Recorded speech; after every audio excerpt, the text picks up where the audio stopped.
कहते हैं, ताहि देई गति राम उदारा, शबरी के आश्रम पगुधारा। शबरी के आश्रम में भगवान गए। कौन है शबरी मैया?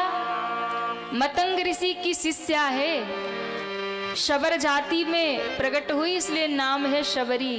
सबरी कहा जाता है। पूरा जीवन बीत गया, बैठी बैठी राम का इंतजार कर रही है, क्योंकि गुरुजी ने कहा है कि बेटी एक दिन तेरे द्वार पे राम जी आएंगे। ये शबरी कोई साधारण नहीं है महाराज। ये मत समझिएगा कि ये भील है, भील जाति की है। शबरी के दरवाजे भगवान क्यों आए? क्योंकि उसके पूर्व जन्म की भी तपस्या रही है। आपको पता है मैया शबरी जो है ना, वो पूर्व जन्म में क्या थी? पूर्व जन्म में मैया शबरी एक राज्य की रानी थी, एक महारानी थी। बड़े भाव से सुनिएगा, हमारी कथाओं में थोड़ा भाव होता है, हम भाव से कथा सुनाते, और यदि ध्यान से सुनेंगे तो बहुत कुछ आपको मिलेगा। क्या थी महारानी? पूर्व जन्म में एक साम्राज्ञी थी, एक राज्य की रानी, एक साम्राज्य की साम्राज्ञी, राजा की पत्नी। लेकिन भले ही वो महारानी थी, मन भक्ति में डूबा था, मन भक्ति में लगा था। कहते हैं भले ही वो महारानी थी, पर मन भगवान के चरणों में लगा रहता था। राजपाट का सुख अच्छा नहीं लगता था। मर्यादा क्या थी? कभी हम लोगों के जैसे बैठ करके वो ऐसे कथा नहीं सुन पाती थी, कभी साधु संतों की सेवा नहीं कर पाती थी, कभी तीर्थ नहीं जा पाती थी, क्योंकि महारानी थी। आम लोगों के बीच में जा नहीं पाती थी। तो कभी साधु महात्मा संत कीर्तन गाते हुए जा रहे होते थे तो अपने महल के झरोखों से झांक लेती, उनका दर्शन कर लेती और रोती रहती। महाराज प्रभु से प्रार्थना करती, प्रभु इन संतों का दर्शन कब मुझे मिलेगा? इन संतों की बाणी सुनने को कब मिलेगी? कब भगवान की कथा मिलेगी? कब सत्संग मिलेगा? एक दिन संयोग बन गया कि वो नौका विहार करने के लिए एक नदी के तट पे गई, और जब नदी के किनारे गई और नौका विहार करके लौट रही थी, घूम करके लौट रही थी, तो रास्ते में कुछ साधु संत बैठे थे, वहां कीर्तन हो रहा था। शबरी माँ वो रानी जब जा रही थी, उसने देखा कीर्तन हो रहा है, उसने पालकी रुकवा दी। दास दासियों से कहा तुम ठहरो, हम थोड़े संतों के दर्शन करके आते। गई उतर के, और जाके ज्यों कीर्तन में बैठी तो ऐसा भाव जगा, महाराज बैठी ही रह गई कीर्तन में। इतने में दूसरे संत आ गए, सत्संग शुरू हो गया, कथा होने लगी, और बैठी सो बैठी शबरी वो रानी भूल गई कि मुझे अपने घर भी जाना है, राजमहल भी जाना है। भूल गई, ऐसा भाव में डूबी। महाराज सुबह से शाम हो गई, और जब शाम हुई तब ध्यान आया कि हमको तो महल भी लौटना है। बहुत देर हो गई, लौट करके आई। दास दासी सैनिक आगे पीछे, जैसी महल पहुंची महाराज बड़े गुस्से में। राजा ने पूछा कहाँ रह गई, इतना समय कहाँ लगा दिया? हाथ जोड़ लिया महाराज। रास्ते में कुछ महात्मा साधु बैठे थे, बड़ी मीठी भगवान की कथा सुना रहे थे, बहुत सुंदर कीर्तन हो रहा था। बैठी सो समय का ध्यान नहीं रहा, कब समय बीत गया। और देखो भगवान के भजन में तो इतना आनंद है कि कब समय बीत जाता है पता। आज 7वां दिन आ गया, पता चला क्या? कब 7 दिन बीत गया, कब 3-4 घंटे इधर बीत जाते, कुछ पता नहीं चलता। क्यों? वैसे दिन भर घर में बैठे रहो तो महाराज समय बीते नहीं। किसी से पूछो क्या कर रहे हो, बोले टाइम पास कर रहे। अब बताओ, ऐसे तो समय बीतता नहीं, पर ठाकुर जी की कथा में आके बैठो तो कब 3-4 घंटे निकल जाते पता नहीं चलता। कब कथा शुरू हुई और कब 7 दिन बीत गया पता ही नहीं चला महाराज।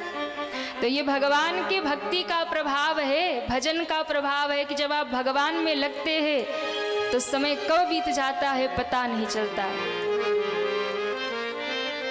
वो रानी कहती है महाराज सत्संग हो रहा था, बैठ गई, और इतने भाव से वो महात्मा भगवान की कथा कहते थे। बस समय का पता नहीं चला, कब सुबह से शाम हो गई। एकाएक जब ध्यान आया तो देखा सूर्यास्त हो रहा था। सो में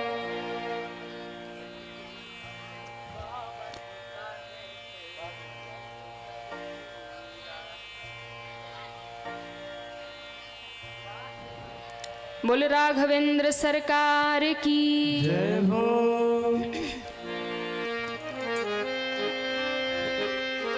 महारानी ने कहा, महाराज कब समय बीता हमें पता नहीं चला। राजा ने क्रोधित होकर कहा, देवी आप कोई साधारण नहीं हैं, आप इस राज्य की महारानी हैं, इस साम्राज्य की साम्राज्ञी है, इसलिए आपको ये आदेश नहीं है कि आप किसी आम जनता के बीच में बैठ करके कीर्तन गाइए, सत्संग करिए, साधु संतों के बीच में बैठिए। नहीं, बिल्कुल नहीं। आपकी एक मर्यादा है, आप महारानी हैं। और जब राजा ने फटकार लगाई तो आज उस महारानी को बड़ा कष्ट हुआ, बड़ा दुख हुआ।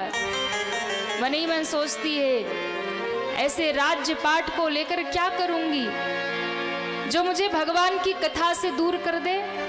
ऐसे राजमहल को लेके क्या करूंगी जो मुझे संतों के चरणों से दूर कर दे। ऐसे महारानी के पद का क्या करना जो भगवान की भक्ति ना करने दे। इससे तो अच्छा मैं किसी नीच से नीच के घर में आ जाती, कम से कम ये बंधन तो नहीं होता। और वही भाव जगा आधी रात को उस महारानी ने घर का त्याग कर दिया, निकल गई राजमहल से और चलते चलते पहुंची है सीधे प्रयागराज। और प्रयागराज में जब गई तो मन में निश्चय किया, अब लौट के राजमहल वापस नहीं जाऊंगी।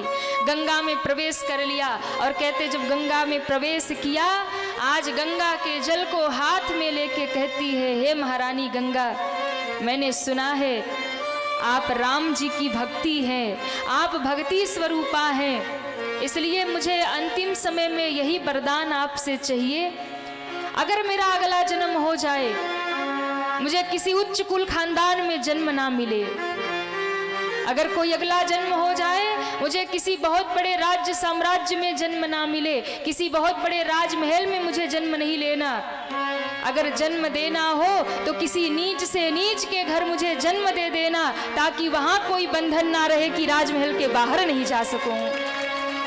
ऐसे पद का क्या करना जो भगवान की भक्ति से दूर कर दे। ऐसे महल का क्या करना जो संतों के चरणों से दूर कर दे। ना तो ऐसा राजपाठ चाहिए और ना तो ऐसा महारानी का पद चाहिए। और कहते उसी गंगा में आज डूब गई वो महारानी, भगवान का ध्यान करके।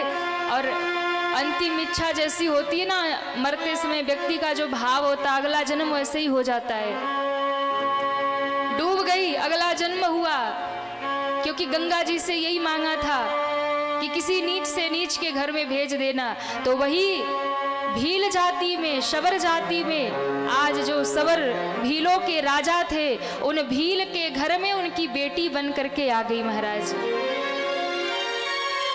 और जब आ तो गई भील के घर में, लेकिन संस्कार जो था, भक्ति की नींव जो पड़ी थी, वो तो पिछले जन्म की ही थी महाराज। आपने देखा है कभी कोई बच्चा जन्म लेता है और बहुत छोटा ही होता है, उसे बहुत सारा ज्ञान हो जाता है। कोई बच्चा बहुत छोटा ही होता है, उसे कोई बोध नहीं होता है, पर वो भगवान के भजन में लग जाता है। कोई बच्चा बड़ा छोटा होता है और उसमें कुछ अलग प्रतिभा दिखती है, छोटे उम्र में कुछ कर डालता है, बड़ा लोग कहते देखो कितना ज्ञान है। कैसे होता है? इस जन्म का नहीं है, ये तो पिछले जन्म की कमाई है जो इस जन्म में तुरंत ही प्रकट हो गई महाराज। यदि कोई बहुत भगत है, जन्म से ही भगवान की भक्ति में लग गया, तो समझ लो इस जन्म का नहीं है, पिछले जन्म का लेके आया है। प्रकट तो हो गई भील जाति में, पर संस्कार सबसे अलग है, व्यवहार सबसे अलग है, भक्ता है, भगवान की भक्त है। धीरे धीरे बड़ी हो गई, विवाह का समय आया, घर में उत्सव हो रहा, घर में आनंद हो रहा। 2 दिन बाद बारात आने वाली है। माँ से कहती है, माँ इतना आनंद क्यों हो रहा, उत्सव क्यों हो रहा? कहा बिटिया तुम्हारा विवाह होने वाला है। अच्छा, कब विवाह होगा? परसों होगा। तभी उसने देखा कि बाड़े में ढेर सारे पशु बंधे पड़े पशु। पर माँ, इन पशुओं को बांध के क्यों रखा है? कहा, बिटिया परसों तुम्हारी बारात आएगी ना, और हमारी बिरादरी में हमारा बड़ा नाम है, जितने मेहमान आएंगे उनकी सेवा में इनका ही भोजन दिया जाएगा, इसीलिए बंधे पड़े हैं। बड़ा सम्मान है हमारा, बड़ी शान है। शबरी के आंखों में आंसू आ गए। ऐसा विवाह करेंगे जिस विवाह में इतने पशुओं की बलि दी जाए, इतने जीवों की हत्या की जाए? नहीं, कभी मैं इन्हें समाप्त नहीं होने दूंगी। आधी रात हुई, उठ गई शबरी, बाड़े में पहुंची, एक एक पशु को खोल दिया जाके, एक एक की रस्सी खोली और एक एक की रस्सी खोलते जा रही, रोते जा रही, और द्वार खोला और उन पशुओं को कहती है, जाओ कहीं दूर जंगल में चले जाओ, हम तुम्हें मुक्त करते हैं, जाओ, परसों तुम्हारी बलि होगी, इससे अच्छा तुम पहले ही चले जाओ। और जैसे एक एक के बंधन खोले, वो सारे जीव रोते रोते आज शबरी को आशीष देने लगे, रोते रोते शबरी को आशीर्वाद देने लगे और कहते हैं, वाह शबरी बिटिया, आज तुमने हमें मुक्त कर दिया, आज तुमने हमारे प्राण बचाए, हमारे बंधन खोले, हम तुम्हें आशीष देते हैं, एक दिन भगवान राम तुम्हारे जन्म मरण के बंधन खोल देंगे। और कहते हैं उसी समय घर से निकली है और रास्ते में जाते जाते जंगल पार किया, एक महात्मा का आश्रम दिखा, वही पेड़ पे चढ़ गई। और जब पेड़ पे चढ़ गई, सुबह होने को थी, महात्मा जगे, सीताराम सीताराम गाते सरोवर पे स्नान करते हैं। दिन भर पूरी क्रिया देखती रहे, कहीं हवन हो रहा, कहीं यज्ञ हो रहा, कहीं वेद पाठ हो रहा, कहीं वेद मंत्र उच्चारण हो रहा, कहीं सत्संग हो रहा, कहीं कीर्तन हो रहा। शबरी का मन रम गया, अब मैं यही रहूंगी, इन महात्माओं की सेवा करूंगी। और कहते उसी पेड़ पे बैठी थी, जैसे ही रात हुई, सारे महात्मा, कुटिया बंद हो गई, सब महात्मा सो गए। जो भवन में दीप जल रहा था वो दीप मंगल हो गए। अब शबरी वृक्ष से नीचे उतर गई और सोचती है, मैं इन्हीं संतों की सेवा करूंगी और इन्हीं की सेवा करते करते अपना सारा जीवन ऐसे ही बिता दूंगी। रात को उतरी और कहते हैं, अपने केसों से, बहुत लंबे केस है माँ शबरी के, अपने केसों से आज उस रास्ते को बुहार रही है जिस रास्ते से महात्मा जाते हैं। रास्ते को बुहार रही, कोई कंकड़, कोई कांटे ना रह जाए, कोई झाड़ू था नहीं, बुहारती है रास्ता। और मन में एक ही भाव होता है, इन संतों की चरण धूली कदाचित मेरे मस्तक पर पड़ जाए तो मेरा भी उद्धार हो जाएगा, मेरा भी कल्याण हो जाएगा।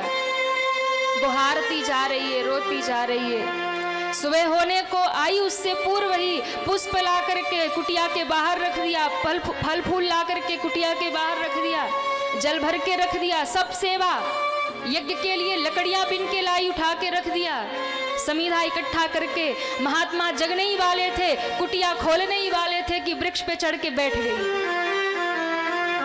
और कहते हैं महात्मा जगे तो देख रहे हैं कि सारे कुटिया की सफाई हो गई, पूरे आश्रम में झाड़ू लग गया, पूरे आश्रम की सेवा हो गई, यज्ञ की समीधा ला के रख दी गई, जल भर के रख दिया गया, पुष्प फल सब रख दिए गए।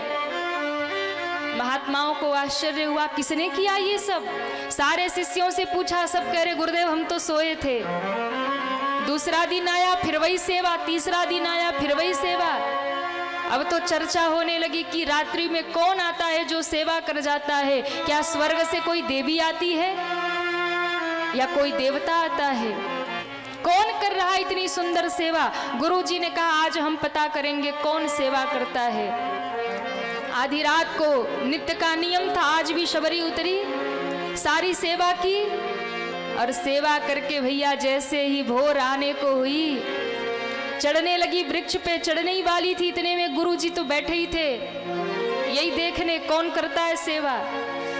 जब तक सेवा की तब तक शांत बैठे थे, जैसे ही सेवा करके जाने लगी वैसे ही महात्मा आए और जाके शबरी का हाथ पकड़ लिया। कौन हो तुम? क्यों ऐसे सेवा करती हो छुप करके? जैसे ही हाथ पकड़ा ना, शबरी एकदम रोने लगी, गुरुदेव मुझे स्पर्श मत करिए, मुझे मत छूइए, क्यों? मैं अछूत हूँ, मैं भील हूँ, आपको दोष लग जाएगा। मत छूइए मुझे, मेरा छुआ जल कोई ग्रहण नहीं करता। गुरुदेव ने कहा पर बेटी हो कौन? उसने रोते रोते अपनी सब कहानी बताई। मैं घर से आ गई हूँ, मेरा मन भगवान की भक्ति में लगता है, संतों की सेवा में लगता है, इसलिए गुरुदेव मैंने संकल्प लिया है मैं जीवन भर ऐसे ही आपके चरणों की सेवा करूंगी। मतंग ऋषि के आंखों में आंसू आ गए, पहचान गए महात्मा ये कोई साधारण नहीं है, ये तो राम जी की परम भक्त है।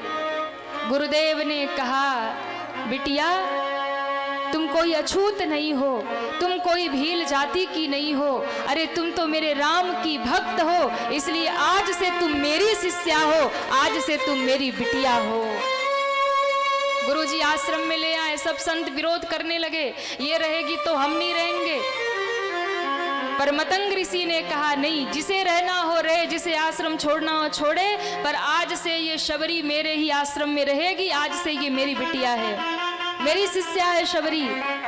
पूरे जीवन गुरु की सेवा में बिता दिया शबरी ने। एक दिन गुरुजी का अंतिम समय आया, गुरुजी जाने लगे, शबरी बैठी है। गुरुजी ने कहा बिटिया अब मेरे जाने का समय आ गया। शबरी रोने लगी, गुरुदेव आपके बिना मैं कहाँ जाऊंगी, कैसे रहूंगी? कहा बेटी तुम कहीं मत जाना, तुम इसी कुटिया में रहना, और एक दिन तेरे दरवाजे पे चल के भगवान राम आएंगे, प्रभु राम आएंगे। गुरुजी ने कह दिया और चले गए। शबरी ने उसी बात को गांठ बांध लिया। रोज बैठे बैठे राम जी का इंतजार करती है, मार्ग देखती है बैठ करके, सुबह से शाम तक इंतजार करती है, आज राम जी आएंगे, आज राम जी आएंगे, इंतजार चल रहा है। और भरोसा देखिए शबरी मैया का, बूढ़ी हो गई, कमर झुक गई है, नेत्रों से कम दिखाई देता है, कानों से कम सुनाई देता है, शरीर जर्जर हो गया, पर विश्वास तो दिन पर दिन बढ़ता जा रहा है। मेरे गुरु ने कहा है तो भगवान जरूर आएंगे, मेरे गुरुदेव की बाणी कभी असत्य नहीं हो सकती। और जिस दिन आपको गुरु के वचन पे इतना भरोसा हो जाएगा ना कि गुरु जी जो कहते हैं वही सत्य है, समझ लीजिए उसी दिन भगवान आपके सामने आ जाएंगे। पर आजकल के चेलाओं को कहाँ भरोसा होता है गुरु पे, वो तो गुरु जी के पास इसीलिए जाते कि गुरु जी धंधा नहीं चल रहा, बिजनेस नहीं चल रहा, कोई बढ़िया मंत्र बताओ, उपाय बताओ, हमारा बिजनेस धंधा चल जाए। पर भगवान मिल जाए ये बात कोई नहीं कहता। शबरी बैठी इंतजार कर रही है, राम जी कब आओगे, अब तो प्राण निकलने को, अब तो अंतिम समय चल रहा है। और कुटिया में बैठी बैठी शबरी भगवान को पुकार रही है, मेरी झोपड़ी के भाग आ जाग जाएंगे राम। ऐसे नहीं, कितने लोग चाहते हैं राम जी आ जाएं? दोनों हाथ ऊपर करिए, चाहते हैं? तालियां बजाते और झूमते हुए पुकारिए, जय हो। हम आएंगे आएंगे राम, हो राम आएंगे आएंगे राम, हो मेरी झोपड़ी के भाग, जय हो। आज तो पक्का राम जी आ जाएंगे, इतने भाव से बुला रहे हैं। दोनों हाथ ऊपर करिए, पीछे वालों भी, पीछे वालों की आवाज भी आनी चाहिए। राम आएंगे, हो राम, हो मेरी झोपड़ी के,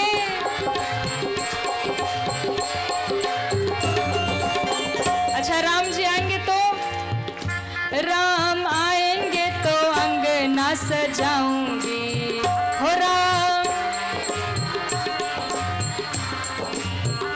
दीप जला के।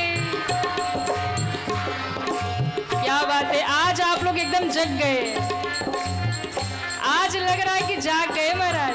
दोनों हाथ ऊपर, दीप जला के दिवाली, हो दीप, मेरे जन्मों के सारे पाप कट जाएंगे राम, हो मेरे जन्मों के सारे पाप, राम राम आएंगे राम। बोले राघवेंद्र सरकार की जय श्री राम, जय श्री राम, जय जय श्री राम, जय जय श्री राम। क्या बात है, बड़े जम के गाते हैं आप लोग, अपने लिए ताली बजा लो। बहुत अच्छे श्रोता हैं आप लोग। तो आज शबरी मैया बैठी बैठी गा रही है, गुरु कृपा से ही भाग आज जाग जाएंगे राम आएंगे। और राम जी आ गए। जब राम जी आए तो शबरी मैया एकदम चरणों से लिपट गई, सुध बुध खो गई। भगवान का दर्शन हुआ। भगवान कहते माँ बिठाओगी नहीं?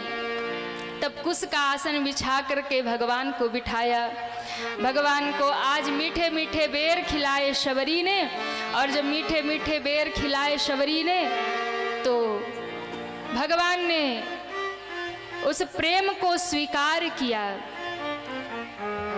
भगवान को जब शबरी ने बेर खिलाए ना तो शबरी को डर लगता था कि कहीं कोई बेर खट्टा ना हो, खट्टा होगा तो राम जी का मुख कड़वा हो जाएगा। भगवान तो 56 भोग खाते हैं, इसलिए शबरी ने भाव में आकर के उसे चख लिया। कई बार लोग कहते कि शबरी ने जूठा खिला दिया भगवान को। जूठा नहीं खिलाया, ये भक्त का भाव था। शबरी ने इस भाव से चखा कि कहीं मेरे राम जी को कड़वे ना चले जाएं। और मेरे ठाकुर भी कितने धन्य हैं, वो तो ये भी नहीं देखते कि जूठा खिला रहा कि कैसा खिला रहा, वो तो बस भक्त का भाव देखते हैं और स्वीकार कर लेते हैं।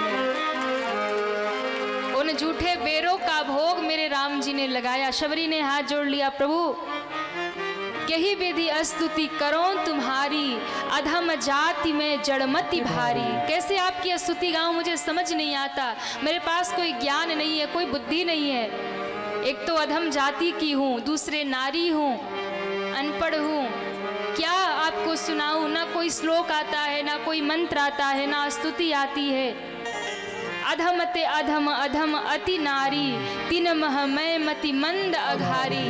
मंदमती हूँ, कैसे आपकी स्तुति गाऊं? मेरे राम जी प्रसन्न हुए। शबरी माँ को कहते हैं, शबरी मैया बैठ जा। क्यों प्रभु? आज तू मेरी स्तुति नहीं गाएगी, तब सारी दुनिया इस राम की स्तुति गाती है, पर आज ये राम माता शबरी की स्तुति गाएगा। आज मैं तुझे कुछ सुनाता हूं, तू बैठ जा। और भगवान कहते माँ तुमने कहा ना कि अधम हूँ, नीच जाति की हूँ, नारी हूँ। भगवान कहते मैं ये सब नहीं देखता। भगवान कहते हैं मैं 10 चीजों को नहीं मानता हूँ। क्या नहीं मानते भगवान?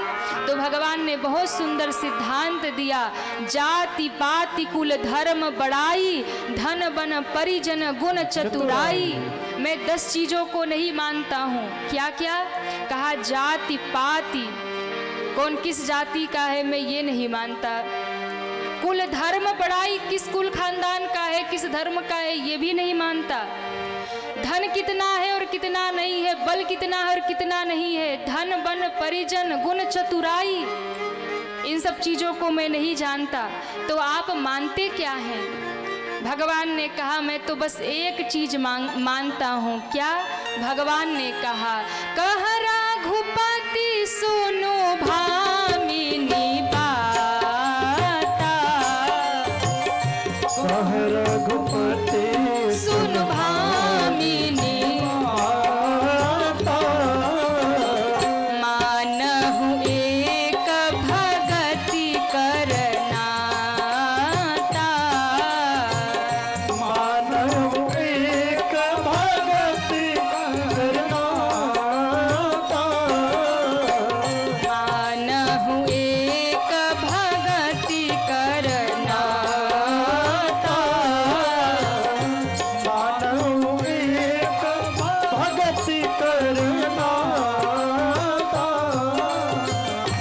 भगवान ने कहा देवी मैं ये सब दुनिया की चीजें नहीं मानता। क्या मानते हैं? मैं केवल और केवल भक्ति का नाता जानता हूँ। इसलिए भगवान से अपना संबंध बनाइए, भगवान से एक नाता बनाइए अपना, और उस नाते में आप भक्ति करेंगे तो भगवान जल्दी प्रसन्न हो जाएंगे, भगवान जल्दी मिल जाएंगे। ऐसे भगवान मान के पूजा करेंगे तो एक दूरी बनी रहेगी, भगवान है। पर भगवान से कोई संबंध बनाइए, कोई नाता बनाइए, पुत्र मानिए, पिता मान लीजिए, माता मान लीजिए, वो सब बनने को तैयार है। त्वमेव माता च पिता त्वमेव, त्वमेव बंधु च सखा त्वमेव, त्वमेव विद्या द्रविड़ं त्वमेव, त्वमेव सर्वं मम देव। क्या बनाना है आप पर निर्भर करता है। माता बना लो, पिता बना लो, भाई बना लो, मित्र बना लो, सखा बना लो, वो सब बनने को तैयार है। बस एक बार उनसे संबंध जोड़ो, एक बार भगवान से नाता जोड़ो। भगवान कहते मानहु एक भगति कर नाता, जो हमसे जुड़ जाता है भक्ति से मैं उसे स्वीकार कर लेता हूँ। जाति पाति कुल धर्म ये सब नहीं देखता, ऊंचा नीचा नहीं देखता, मैं तो बस उसे स्वीकार कर लेता हूँ। और फिर भगवान राम से पूछा कि प्रभु भक्ति क्या है, तो आज भगवान राम ने यहाँ 9धा भक्ति सुनाई, 9 प्रकार की भक्ति बताई। और कहते हैं माँ इन 9 भक्ति में से अगर दुनिया में कोई व्यक्ति एक भी भक्ति कर लेता है तो वो मुझे प्राप्त कर लेता है। कोई जरूरी नहीं कि 9 भक्ति करो तभी भगवान मिलेंगे। भगवान ने कहा है क्या, अरे प्रथम भगति संतन कर संगा, प्रथम भगति संतन कर संगा। भगवान अपने मुख से मैया शबरी को उपदेश करते हैं 9धा भक्ति का। सभी बड़े भाव से ताली बजाते हुए गाइए।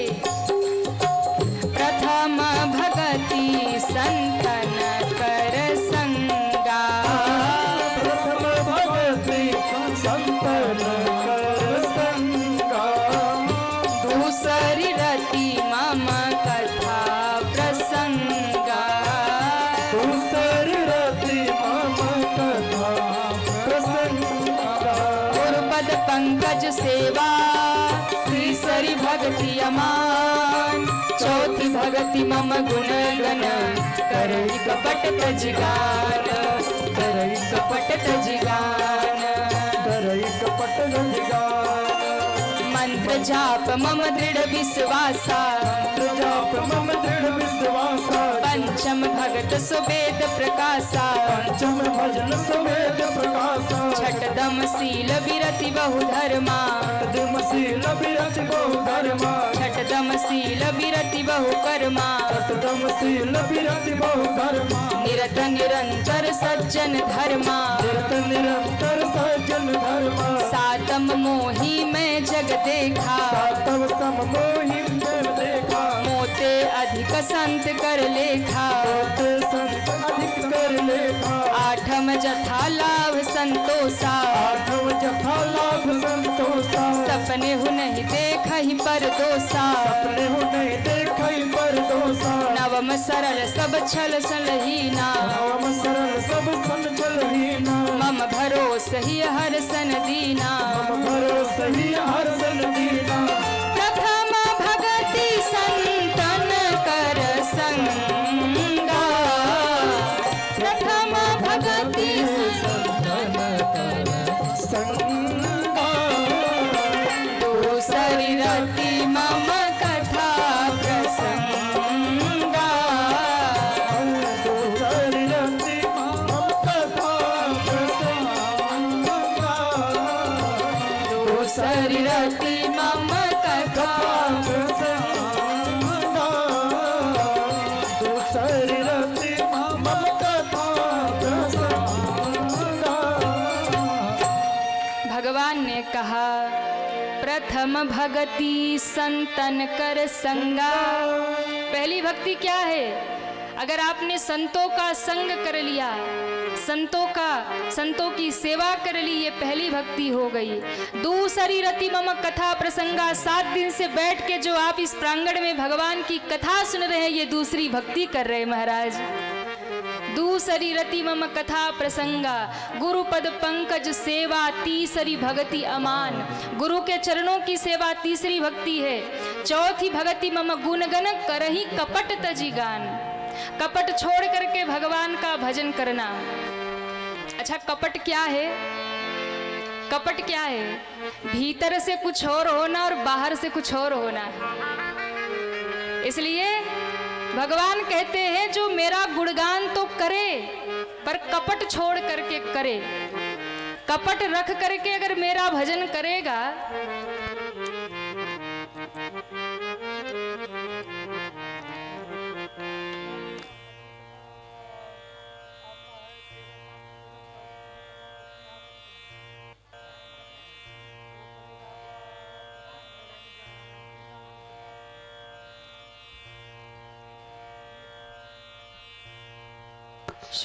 बोल राघवेंद्र सरकार की जय हो। तो क्या कहा? बोले कपट छोड़ करके भगवान का भजन करना। लेकिन हम लोग कपट छोड़ के भजन करते हैं? बताइए हाँ या ना? अरे बोलो, नहीं करते। क्यों? बाहर से क्या कहते? तन मन धन सब तेरा, अरे सब कुछ है तेरा। और हाथ में होती है घंटी। घंटी कैसे बजाते? ऐसे ऐसे बजाते और ठाकुर जी को दिखाते कुछ नहीं है आपका। ऊपर से बोल रहे तन मन धन सब तेरा, सब कुछ है तेरा। प्रभु सब कुछ है तेरा, तेरा तुझको अर्पण, तेरा तुझको अर्पण। क्या लागे मेरा। ओम जय। जगदीश हरे। ऊपर से कहते प्रभु सब कुछ है तेरा, सब कुछ है तेरा, पर मन में तो होता सब कुछ है मेरा। अब बताओ ये भक्ति है? मंदिर में जब तक बैठे हैं तब तक सब कुछ है तेरा, और महाराज जैसे ही मंदिर से बाहर निकले पड़ोसी मिल गया और पड़ोसी को देखते चिल्ला पड़ेंगे, देख यहाँ से यहाँ तक मेरा, वहां से वहां तक मेरा, तेरा नहीं है कुछ। जैसे ही बाहर निकले ये मेरा, ये मेरा, ये मेरा। मंदिर में जब तक थे तब तक तेरा तेरा, और मंदिर से बाहर निकलते ही क्या हुआ? देखो खुद ही बता रहे।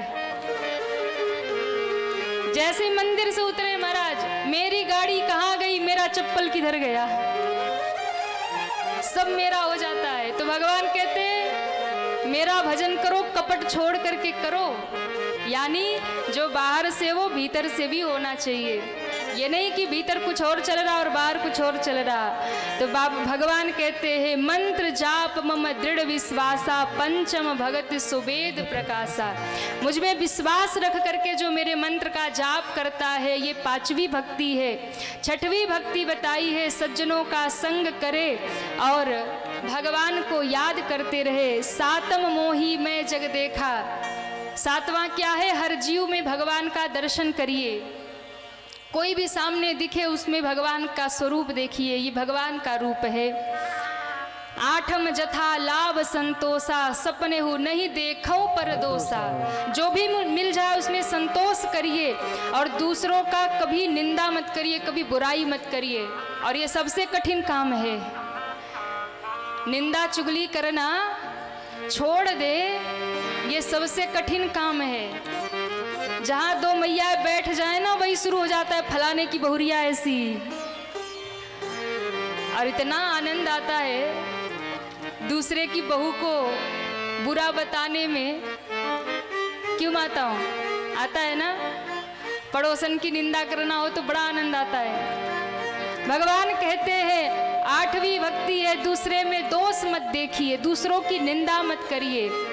और नौवीं भक्ति है छल रहित हो जाइए और सरल बन जाइए। मम भरोसा ही हरस न दीना। मेरे ऊपर भरोसा रखिए और ना तो खूब खुश होइए और ना खूब दुखी होइए, आनंद में रहिए।